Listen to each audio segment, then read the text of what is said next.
የተከበራችሁ አድማጮቻችን ከዚህ ቀጥለን በእስራኤል የኢትዮጵያ አየር መንገድ ዋና ስራ አስኪያጅ ከሆነው አቶ ካሴ ኢማም ጋር ቃለ ምልልስ እናካሄዳለን።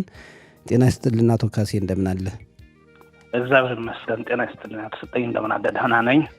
እኛ ደህና ነን። እንግዲህ ከአሁን በፊት የምናውቃቸው የተለያዩ የአየር መንገዱ አስተዳዳሪዎች ነበሩ። አንተ በአዲስ የተተካህ ነህና እስኪ እንኳን ደህና መጣህ እንበል መጀመሪያ።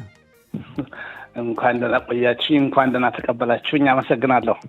እኛም እናመሰግናለን። እንዴት ነው እስራኤል? እንዴት አገኘሃት? እስራኤል በጣም ጥሩ ሀገር ነው። ጥሩ እንግዳ ተቀባይ ህዝብ፣ እኔም በቀላሉ ለምድ ያደረገኝ ባህሉም የአየር ሁኔታውም ከኢትዮጵያ ጋር በጣም ተስማሚ የሆነ እና በቀላሉ እንድለምድ ያደረገኝ ሀገር ነው። በጣም ወድጄዋለሁ። እንግዲህ ሁሉም ነገር አለ፣ እንጀራውም አለ እዚሁ። አዎ፣ እንጀራው እንደ ኢትዮጵያ ባይሆንም አለ። እንደ ኢትዮጵያ እንደፈለግን ባናገኝም አንዳንዱም ቦታዎች ደግሞ የሚገኝበትን እናንተም እየጠፋችሁ አላሳያችሁም፣ ማየት አለብን። ያው እናንተ የጎጃሙን ማኛ ጤፍ ወደዚህ ካመጣችሁልን እኮ እንጀራው ይኖራል። እኛም አስሎታችን እኮ እናመጣለን። እስራኤል የሚፈልገውን በሙሉ የእስራኤል የሚኖሩ ህዝቦቻችን፣ ወገኖቻችን የሚፈልጉትን በሙሉ ማምጣት ነው አላማችን። እናመጣለን። በጣም ጥሩ። እንግዲህ አንተ በለኝ ስላልክ ነው ደፍሬው አንተ ብዬ ቃለ ምልልሳችንም የጀመርነው። በዚህም እንግዲህ እናመሰግናለን። ያው መከባበር ነው እንጂ እንግዲህ እስራኤል ሀገር ያው በፈረንጅ አንቱታ ብዙም ቦታ የለውም። አንተ ይሻላል። እዚህ ለስራም ለአነጋገርም ለመወያየትም ቀለል የሚለው አንተ ነው። እኔም እንግዲህ እንደዚሁ እንዳንተው አንተ እያልኩ ነው የምቀጥለው። አንተ ይሻለናል ለሁለታችንም። አዎ፣ እናመሰግናለን። እስኪ እንደው አሁን የኢትዮጵያ አየር መንገድ ያለበት እንቅስቃሴ በተለይ ከእስራኤል ወደ ኢትዮጵያ ከኢትዮጵያ ወደ እስራኤል ያለው የበረራ ሁኔታ ምን ይመስላል? በአጠቃላይ ሁኔታ ሌሎች ጥያቄዎችን ከማቅረባችን በፊት። እሺ፣ አመሰግናለሁ። የኢትዮጵያ አየር መንገድ እንግዲህ ባለፉት 80 ዓመታት ዓለምን የአንዱን ክፍል ሌላ ሲያገናኝ የቆየ ድርጅት ነው። በዚህ ዓመት የኢትዮጵያ አየር መንገድ የ80ኛ ዓመቱን በደማቅ ሁኔታ እያከበረ ይገኛል። ከእስራኤል ጋር በተመለከተ አሁን በሳምንት 18 በረራዎች አሉን። ቴልአቪቭ ወደ አዲስ አበባ፣ ከአዲስ አበባ ወደ ቴልአቪቭ የሚሄዱ በሁለቱም አቅጣጫ 18 ሳምንታዊ በረራዎች አሉን። አሁን በቅርቡ ወደ 21 በረራዎች ለማድረግ እየሰራን ነው። ስለዚህ በየቀኑ 3 በረራዎች ከእስራኤል ተነስቶ አዲስ አበባ የሚደርሱ ይኖሩናል ማለት ነው። ዋው፣ በጣም ብዙ ነው። ብዙ ነው። አሁን እነዚሁም ሰው በፈለገው ሰዓት እስራኤል ተነስቶ አዲስ አበባ ከዛም ወደ ሌላ እንዲቀጥል ለማድረግ ከሌሊቱ በዚሁ ሀገር ሰዓት አቆጣጠር 1 ሰዓት እንነሳለን። ጠዋት 10 ሰዓት እንነሳለን። ከሰዓት በኋላ ደግሞ 3 PM ላይ 3 PM ላይ ከእስራኤል የሚነሱ በረራዎች አሉ። እነዚህ ሰዓታት ትንሽ ሊለያዩ ይችላሉ በዊንተር እና በሰመር። ግን አሁን በሰመር ያለውን ሰዓት ነው የገለጽኩት። ዞሮ ዞሮ ግን በየቀኑ 3 በረራዎች ለማድረግ እየሰራን ነው። አሁን 18 አሉን። 18 ማለት ሁሉም 2 አለን።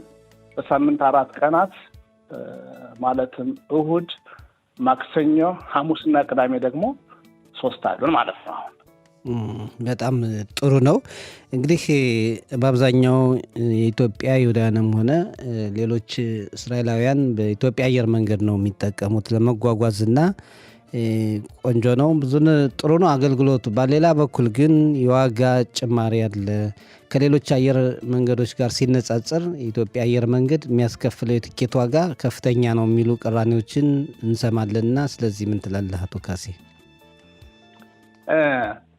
እንግዲህ ዋጋ የኢትዮጵያ አየር መንገድ የሚሰራው ከሌሎች አየር መንገዶችም ጋር ተወዳድሮን እሱም ብቻ ሳይሆን በእስራኤል የሚኖሩ ወገኖቻችን ደግሞ ወደ ኢትዮጵያ እንዲበሩ እንዲያስችሉ የተለያዩ ዘዴዎችን ይቀይሳል። ዋጋው ተመጣጣኝ ሆኖ መብረር እንዲችሉ አብዛኛው ወገኖቻችን ሀገራቸው ማየት እንዲችሉ የሚያስደርጉ የተለያዩ ነገሮችን ያደርጋል። ስለዚህ የተወሰኑ ነገሮች ልጠቁም እንደው ለሰዎች ዋጋ እንዴት ሊቀንስላቸው እንደሚችል እንዲረዱና ለወደፊትም እንዲጠቀሙት። የአየር ኦፕሬሽን ውድ ነገር ነው። ውድ ስለሆነ በእርግጥ አየር መንገዶች ወጪያቸውን ሸፍነው ትንሽም ቢሆን ትርፍ ማትረፍ አለባቸው። የእስራኤል ኦፕሬሽን ደግሞ ትንሽ የበለጠ ውድ ነው። እናንተም እንደምታውቁት እስራኤል በኤርፖርቱም በሌላውም አካባቢ የሚደረጉ ወጪዎች የሰራተኛም የሌላውም ወጪ ውድ ነው። ስለዚህ ወጪዎቹን መሸፈን አለበት። ግን ከሌሎች አየር መንገዶች ጋር ሲወዳደር የተለየ ውድ ሊሆን አይችልም። ዞሮ ዞሮ ለወገኖቻችን ምን አንዱ የሚለውን ለመናገር አንደኛ ትልቁ ነገር ማድረግ ያለባቸው እስራኤል የሚኖሩ ወገኖቻችን ቀደም አድርጎ መግዛት ነው። የቲኬት ዋጋ ከየትም ተነስተ የትም ስትሄድ ሁሉም ሰው አንድ አይነት አይደለም። ስለዚህ ቀደም አድርጎ መግዛት፣ የመጨረሻ ላይ ሲገዛ ውድ ላይ ነው የሚደርሱት። ስለዚህ ቀደም አድርጎ መግዛት አንደኛ። ሁለተኛ ለኢትዮጵያኖች ኢትዮጵያ ለሚሄዱ ወገኖቻችን ተብሎ አንድ ፕሮግራም አለ፣ ባክ ቱ ኦሪጂን የሚባል።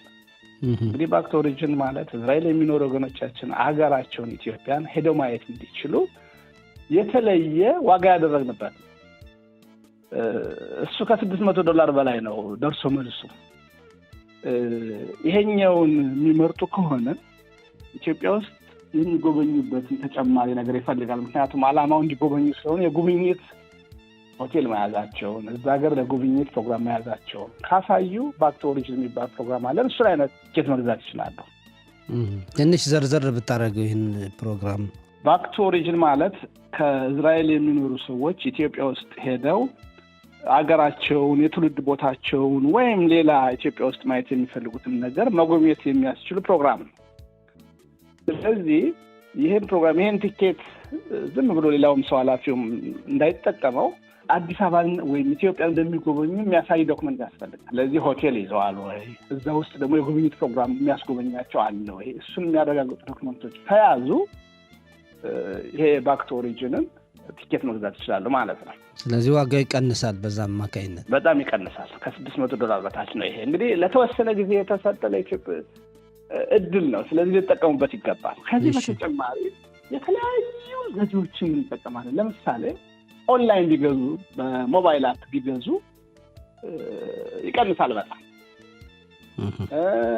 ከዛም በላይ በዌብሳይታችን በሞባይል አፕ አሁን ለምሳሌ ላለፉት 2 ወራት አካባቢ 80ኛ ዓመታችንን ምክንያት በማድረግ 20% ቅናሽ እንሰጥ ነበር። ስለዚህ ይሄኛው ቅናሽ ዌብሳይታችን ላይ ወይም የሞባይል አፕሊኬሽን ላይ ኦንላይን ሲገዙ ነው የሚያገኙት። ስለዚህ በሞባይል አፕ መጠቀም፣ የኢትዮጵያ አየር መንገድ ሞባይል አፕ አለው፣ በማንኛውም አይነት ሞባይል የሚሰራ እሱ ላይ መቁረጥ፣ ዌብሳይታችን ላይ መቁረጥ። እንደሱ ሲያደርጉ አሁን ለጊዜው 80ኛ ዓመታችን አልኩ እንጂ በተለያየ ጊዜም ቢሆን የተለያዩ ምክንያቶችን እያመጣ ሰዎች ኦንላይን ገዝተው የተሻለ ዋጋ አግኝተው እንዲጠቀሙ የሚያደርግ መንገድ አለ። ከዛ ደግሞ ሲዝን ወቅት በጣም ወሳኝ ነገር ነው። አስገዳጅ ካልሆነ በስተቀር በተለይ ወደ ሀገራቸው ሄደው ሀገራቸውን አይተው ለመምጣት ብዙ ሰው የማይጓዝበት ጊዜ መጓዝ፣ በዓመት በዓል ጊዜ የተማሪዎች ቫኬሽን በሚሆንበት ጊዜ ሳይሆን ሌላ ጊዜ ቢመርጡ የተሻለ ዋጋ ያገኛል። ብዛት ያላቸው ሰዎች ሲጓዙ ዋጋው የሚጨምርበት ሁኔታ አለ። አዎ፣ በጣም ብዙ ሲሆን ውድድር ነው የሚሆነው። ምክንያቱም ኮስት ከበር ለማድረግ እንደዚህ አይነት ዘዴዎች የተለያዩ ዋጋዎችን መጠቀም ያስፈልጋል። በክረምት ሲሆን ትንሽ ወደድ ይላል። ስለዚህ ወቅት መምረጥ፣ ቀናትም አሉ።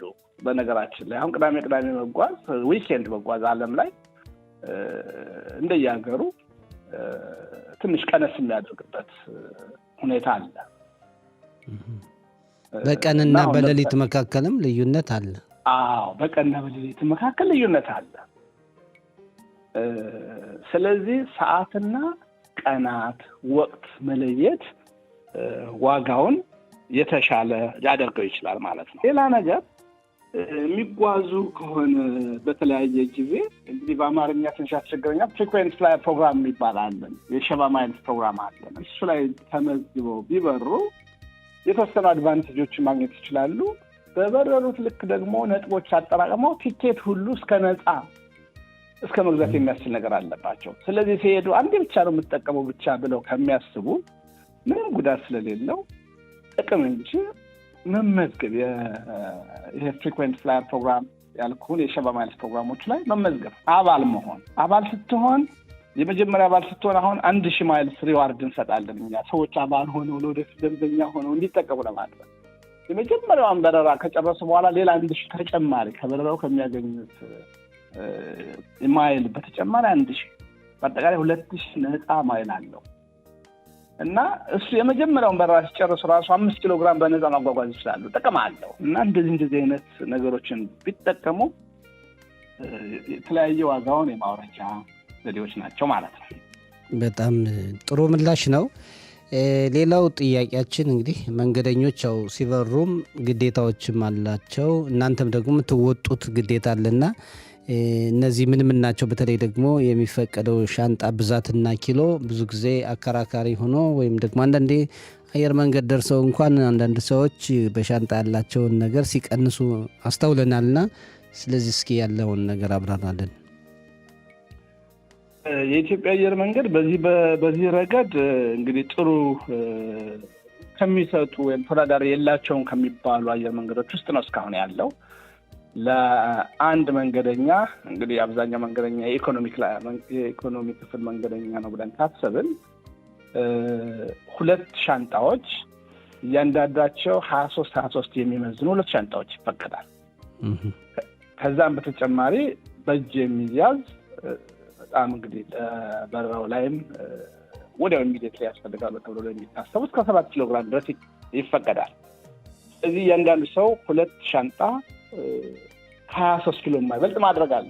ብዙ ጊዜ የምናየው ችግር ግን አብዛኞቹ ደንበኞቻችን በተለይ ወደ አዲስ አበባ የሚሄዱ ደንበኞቻችን እቃቸውን መዝነው በትክክል 23 እና ከዛ በታች መሆኑን አረጋግጠው አይመጡም እና ኤርፖርት ከደረሱ በኋላ እንግዲህ 2 ኪሎ ነው ያለፈው፣ 3 ኪሎ ነው ያለፈው፣ 4 ኪሎ ነው፣ 5 ኪሎ ነው የሚባል አይነት ጭቅጭቅ ያመጣሉ።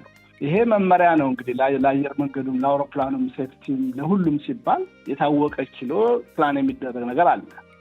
ስለዚህ በሱ መሰረት ማምጣት ይኖርባቸዋል መንገደኞቻችን ማለት ነው። ስለዚህ አሁን 2 ሻንጣ 23 ኪሎ በእጅም የሚያዝ ነገር አለ አይደለም? በእጅም የሚያዝ ደግሞ እስከ 7 ኪሎ ድረስ ሌላ ተጨማሪ መያዝ ይችላል። ኦኬ ጥሩ። ሌላው ደግሞ አሁን ሻንጣዎች ከተጓጓዙ በኋላ በተለይ ኢትዮጵያ ሲደርሱ የመጥፋት ሁኔታና አንዳንድ የአሰራር ጉድለቶች አሉ የሚሉ ቅሬታዎችን ይሰማሉ። አንዳንዴ አሁን በፊት ነው የነበሩ አሁን መሻሻል ያሳዩበት ነገሮች እንዳሉ ነግረውናል አንዳንድ ተጓዦች።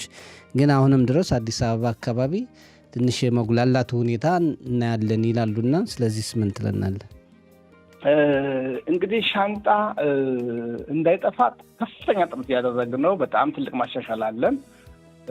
ከሱ በተጨማሪ ግን የኢትዮጵያ አየር መንገድ አሰራሩን ማሻሻል ሁልጊዜ ቢሆን ማሻሻልና ዘመናዊ ማድረግ ላይ እየሰራ ነው፣ ማድረግም አለብን። ከሱ በተጨማሪ ግን ከደንበኞቻችን የሚጠበቅ ነገር አለ። እንደምታውቀው የአየር በረራ እጅግ በጣም ሴፍ ሆኖ እንዲበር ትልቅ ፍተሻዎች አሉ በየአገሩ። ለምሳሌ ከቤንጎሪዮን ኤርፖርት ብንነሳ ከቤንጎሪዮን ኤርፖርት ወደ የትኛውም ሀገር ለመሄድ ማንኛውም ሻንጣ በሴኪዩሪቲ በደንብ ታይቶ ተፈትሾ ለበረራ ስጋት እንደማይሆን ሲረጋገጥ ነው የሚሄደው። ስለዚህ ይሄ ፕሮሰስ አንዳንድ ጊዜ በተለይ ኮመን የተለመዱ ያልሆኑ አይነት ነገሮች ሻንጣ ውስጥ ሲኖሩ የፍተሻ ጊዜያቸውን ይወስድባቸውና ለበረራው ጊዜ አልደርስ ይላሉ።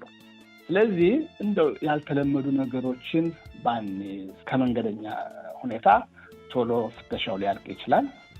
ሁለተኛ ደግሞ ቀደም ብሎ መምጣት፣ ምክንያቱም አየር መንገድ እንደተረከበ የሚሄደው ወደ ሴኩሪቲ ነው የሚያልፈው ሻንጣው በመሳሪያዎቹ ተደርጎ ማለት ነው። ስለዚህ ቀደም ብሎ ከመጡ ቀደም ብሎ ስለሚደርስ አውሮፕላኑ መነሻ ከመድረሱ በፊት ፍተሻው ሊያልቅ ይችላል። ሶስተኛ እያንዳንዱ ሰው ሲኖር ሁልጊዜ የምንለው ነገር ነው፣ ኔም ታግ አለን፣ የስም የምናጽፍበት ነገር አለን። ስለዚህ እሷን በትክክል ሞልቶ ማያያዝ ከሻንጣ ላይ እሱ በኋላ የማን እንደሆነ እንደው በአጋጣሚ እንኳን ቢቀር በሴኩሪቲ ምክንያት ከበረራው መነሻ ጊዜ ዘግይቶ ቢቀር እንኳን በሚቀጥለው በረራ 3 ስላለ ምንም ችግር የለም። በዚህኛው በረራ ቢቀር በሚቀጥለው እንልከዋለን። ግን አይደንቲፋይ እንዲደረግና እንዲደውልላቸው እሷን በትክክል ከነስልክ ቁጥር ከነ ኢሜል ሙላት። ሌላው ማድረግ ያለባቸው ደንበኞቻችን ከአሁን በፊት ሲጓዙ የሚለጣጠፉ ለመለያ የሚያገለግሉ ባርኮዶች፣ ታጎች አሉ። እነሱ ሻንጣው ላይ ካሉ አብዛኛው ሲስተም ውስጥ ኦቶሜትድ ነገር ስለሆነ ወደ አዲስ አበባ እንደሚሄድ ለምሳሌ ወደ ሌላ ሀገር ሄዶበት ከነበረ ሲስተም ወደ ሌላ ሀገር የሚሄድ ሻንጣ ይመስለዋል። ስለዚህ እነሱን አሮጌ ነገሮችን ማስወገድ ያስፈልጋል ማለት ነው። ለእያንዳንዱ ጉዞ አዲሱ ብቻ ነው መኖር ያለበት ለእያንዳንዱ ጉዞ። ምክንያቱም እነዚህ የምንለጥፋቸው ነገሮች አሁን በዘመናዊ ቴክኖሎጂ ስካን ተደርገው ወደ ትክክለኛው መዳረሻ ሶርት ለማድረግ የሚጠቅሙ ነገሮች ናቸው፣ የሚጠቅሙ መሳሪያዎች ናቸው ማለት ነው። ስለዚህ አዳዲሱ ብቻ እንዲቀር ምንም ነገር ማስወገድ፣ ቶሎ መምጣት፣ እነዚህ ከተደረጉ እናሻሽላለን። የመጥፋት እድሉ በጣም ትንሽ ይሆናል ማለት ነው። በጣም ጥሩ። ሌላው እንግዲህ እናንተ አየር መንገዱ እንዳላችሁ ነው እንግዲህ ከሌሎች አካላት ጋር ከደህንነት፣ ከጉምሩክ፣ የኢሚግሬሽን ክፍል ጋር በመተባበር ነው የምትሰሩና እርግጥ እናንተን አይመለከትም የቪዛ አገልግሎትን በተመለከተም አድማጮቻችን ይጠይቁናልና አንድ ሰው ትኬት ከቆረጠ በኋላ ወደ ኢትዮጵያ ሲሄድ ቪዛ የማግኘት ሁኔታ በየት በኩል ነው የሚያልፈው? አሁን ባለው ተጨባጭ ሁኔታ እርግጥ የእናንተ ስራ መስሎ አይታየኝም። ትክክል። እንግዲህ ቪዛ የኢትዮጵያ አየር መንገድ ስራ አይደለም፣ ግን ደንበኞቻችን በየትም ሲሄዱ የተመቻቸ ጉዞ እንዲያደርጉ እንፈልጋለን። ስለዚህ መፈለግም ብቻ ሳይሆን ስራችንም ነው በትክክለኛ ዶክመንት ይዘው ወደሚቀጥለው ሀገር መሄዳቸው። ስለዚህ እስራኤል የሚኖሩ የእስራኤል ፓስፖርት ያላቸው ትውልደ ኢትዮጵያውያን ወደ ኢትዮጵያ ለመሄድ ከፈለጉ ማድረግ ያለባቸው አንደኛ ነገር ፓስፖርታቸው ከ6 ወር የበለጠ የሚያገለግል መሆን አለበት። የመጨረሻው የእድሳት አገልግሎት ማለቂያ ጊዜ 6 ወር በላይ መሆን አለበት። እሱ ካላቸው በሁለት መንገድ ቪዛ መጠቀም ይችላሉ። አንደኛው አዲስ አበባ ከደረሱ በኋላ ቪዛውን አራይቫል የመዳረሻ ቪዛ እዛው አፕላይ አድርገው የሚያስፈልገውን ተገቢውን ክፍያ ከፍለው መውሰድ ይችላሉ አዲስ አበባ ከሄዱ በኋላ። ሁለተኛው መንገድ ደግሞ ኦንላይን በኢንተርኔት አመልክተው ቪዛውን አግኝተው መሄድ ይችላሉ ማለት ነው። ስለዚህ ሁለት ዋና የቪዛ ማግኛ መንገዶች አሉ። በጣም ጥሩ። ሌላው እርግጥ የእናንተ ስራ እንደሆነ እንዳልሆነ እንድትነግረን ነው። ከኢትዮጵያ ወደ እስራኤል ጉዞ ያደርጉና እስራኤል ውስጥ አንዳንድ ጊዜ ሻንጣዎች፣ የተለያዩ ነገሮች ይያዛሉና ሲያዙ ከኢትዮጵያ አየር መንገድ ጋር ይገናኛል ብለው አንዳንድ አድማጮቻችን ይደውሉልናልና ከኢትዮጵያ ወደዚህ ላለው ጉዞ እዚህ በእስራኤል ቤንጎሪዮን ዓለም አቀፍ አውሮፕላን ማረፊያ ላለው ኃላፊነት የቤንጎሪዮን ዓለም አቀፍ አውሮፕላን ማረፊያ ነው የእናንተም ጭምር ነው? በእናንተ አውሮፕላኖች ተጓጉዞ ለሚመጣው አካል እንግዲህ የትም ሀገር ሲኬድ እዚህም ሲመጣ ቢሆን የሚመጡ ሻንጣዎች ልክ ሲሄድ እንደሚፈተሹት ሲመለስም ቢሆን የተወሰነ ፍተሻዎች አሉ፣ ማጣሪያዎች አሉ። እያንዳንዱ እየተከፈተ ባይፈተሽ እንኳን ይታያል። ስለዚህ ቤንጎሪዮን ኤርፖርት በጉምሩክ ወይም በሴኪዩሪቲ ምክንያት ሊያዝ ይችላል፣ እቃው ታይቶ ማለት ነው። እንግዲህ በጉምሩክ በኩል ከተያዘ ወደ እስራኤል መግባት ይችላል አይችልም የሚለውን አጣርተው ታክስ የሚያስከፍል ከሆነም ታክስ ተከፍሎ ሊያስወጣ ይችላል። ስለዚህ ኃላፊነቱ የእስራኤል ጉምሩክ ይሆናል ማለት ነው። በሴኪዩሪቲ ምክንያት ደግሞ ወደ እስራኤል መግባት የለበትም ካሉ ደግሞ የእስራኤል ሴኪዩሪቲ ነው የሚሆነው ማለት ነው። የሆነ ሆኖ ግን የደንበኞቻችን እቃ ስለሆነ ደንበኞቻችን ሲገቡ ማድረግ ያለባቸው እቃቸውን የትም አዲስ አበባም ሲሄዱ ይሁን ወደዚህ ሲመጡ ማድረግ ያለባቸው እንደውም ከብዙ የወገኖቻችን ትንሽ የማያደርጉትና ያለመዱት ነገር ከጠፋባቸው ወዲያው ማስመዝገብ አለባቸው። ኤርፖርት ላይ በሚገኘው የጠፉ እቃዎች ማስመዝገቢያ ቦታ አለን። የትም ኤርፖርት ላይ እሱን ማስመዝገብ አለባቸው። ሲያስመዘግቡ በተቻለ መጠን እነዚህ የመንግስት ባለስልጣናት ጋር በመተባበር ያለበትን ሁኔታ ለማወቅ እንሞክራለን። አንዳንዴ ህገወጥ ነው አይገባም ልንባል እንችላለን። እሱን በእኛ እንዲገባ ማድረግ አንችልም። ህገወጥ ከሆነ ህገወጥ ነው። አንዳንዴ ደግሞ ወይ ታክስ ክፈል ሊባል ይችላል፣ ወይም ደግሞ አይተው ሊመልሱ ይችላሉ። አይተው ከመለሱት ለእኛ እቃ ማስቀመጫ ስለሚያስረክቡን አስመዝግበው ከሄዱ ባስመዘገቡት ስልክ ደውለን ከቻሉ ቤንጎሪዮን ኤርፖርት መጥተው የሚወስዱ ካልሆነ ያሉበት ድረስ ሁሉ እናደርሳለን። ይሄኛው ማድረግ አለባቸው፣ መከታተል አለባቸው። ኃላፊነቱ የመንግስት አካላት ቢሆንም ማለት ነው። በጣም ጥሩ። ስለዚህ ቤንጎሪዮን ዓለም አቀፍ አውሮፕላን ማረፊያም ሆነ ቦሌ ዓለም አቀፍ አውሮፕላን ማረፊያ ወይም ሌላ ሀገር ሲጠፋ ማመልከት ግድ ይላል ማለት ነው። ግድ ይላል። ቢቻል እንደዚህ ሲገጥም ቅድም የስም ታግ ያልኩህ ዋናው ምክንያት እንዲህ ሲጠፋ ደውለን ሻንጣ ተገኝቷል የት እናምጣለዎት እንድንላቸው ነው። እንደዚህ ልንለምድ ይገባል። አገልግሎቱን እንሰጣለን። ከቻሉ መጥተው ይወስዳሉ፣ ካልቻሉም ኢቭን ቤታቸው ድረስ እናደርሳለን እና እሱን ማድረግ አለባቸው። እስከ መጨረሻ ድረስ ደግሞ በኢትዮጵያ አየር መንገድ ጥፋት ሆኖ ቢጠፋባቸው ሻንጣቸውን ተመጣጣኝ ካሳ ሁሉ እንሰጣለን። ስለዚህ ኢትዮጵያን ወገኖቻችን ማድረግ ያለባቸው እንዲህ አይነቱን ኢትዮጵያ አየር መንገድን ብቻ ሳይሆን ሌላም አየር መንገድ ሲሄዱ ይችኛን ለምደው መብታቸው ማስከበር አለባቸው ማለት ነው። በጣም ጥሩ፣ በጣም ግልጽ ነው። አቶ ካሴ እንደው ማጠቃለያ ሀሳብ ካለ? እንግዲህ በአጠቃላይ እኔ የምለው የኢትዮጵያ አየር መንገድ ለኢትዮጵያኖቹም ለሌሎቹም ወገኖች በተለያየ ጊዜ እንዲገናኙ እንግዲህ ኢቭን የሴኩሪቲ ችግር እንኳን አስቸጋሪ ሲሆን ፋሚሊ ተለያይተው እንዳይቀሩ ትልቅ አስተዋጽኦ ያደርጋል። ከዛም በላይ ብዙ የሚሰጣቸው አገልግሎቶች አሉ። የሚፈልጉ ሰዎች ካሉ ኢትዮጵያ ውስጥ ለምሳሌ ከማጓጓዝ አልፎ የማስጎብኘት ስራ እንሰራለን። ኮኦርዲኔት አድርገን ኢትዮጵያ አየር መንገድ የራሱ የሆነ ዘመናዊ ሆቴል አለው። በአፍሪካ አንደኛ የሆነ ከ1023 ክፍሎች በላይ ያለው ሆቴል ያለው አለን። የማስጎብኛ ክፍል አለን። እንኳን ለኢትዮጵያ መስቀርቶ ለዓለም የምናሰለጥንበት የስልጠና ማዕከል አለን። ፓይለቶች የሚሰለጥኑበት፣ ቴክኒሻኖች፣ የበረራ አስተናጋጆች የመሳሰሉ ባለሙያዎች የሚሰለጥኑበት ትምህርት ቤት አለን። የጥገና ማዕከል ብዙ አለው የኢትዮጵያ አየር መንገድ። ስለዚህ ከበረራ በተጨማሪ ኢትዮጵያን ወገኖቻችን እነዚህ ነገሮች አስፈልጓቸው ከሆነ የኢትዮጵያ አየር መንገድን ቢጠቀሙ ለራሳቸውም ለሀገርም ለአየር መንገዱም ይጠቅማሉ እና ለማጠቃለል ከበረራ በተጨማሪ ያሉ አገልግሎቶችን ተጠቀሙ። እንግዲህ በተቻለው መጠን እኛም ዋጋውን የተሻለ ለማድረግ እየሞከርን ነው። ስለዚህ ተገኘው አጋጣሚ በሙሉ የኢትዮጵያ አየር መንገድን ምረጡ ነው የምለው። በጣም ጥሩ። በእስራኤል የኢትዮጵያ አየር መንገድ ዋና ስራ አስኪያጅ አቶ ካሴ ኢማም ከኛ ጋር ስለነበረ ቆይታ በጣም እናመሰግናለን። እንግዲህ ለቀጣይም ተጓዦች፣ አድማጮች የሚያነሷቸው ጥያቄዎች ካሉ እናቀርባለን። እጅግ በጣም እናመሰግናለን። ሰላም ጊዜ ተመኘንልህ። ሰላም ጊዜ። እኔም አመሰግናለሁ። መልካም ጊዜ። ቻው። እናመሰግናለን።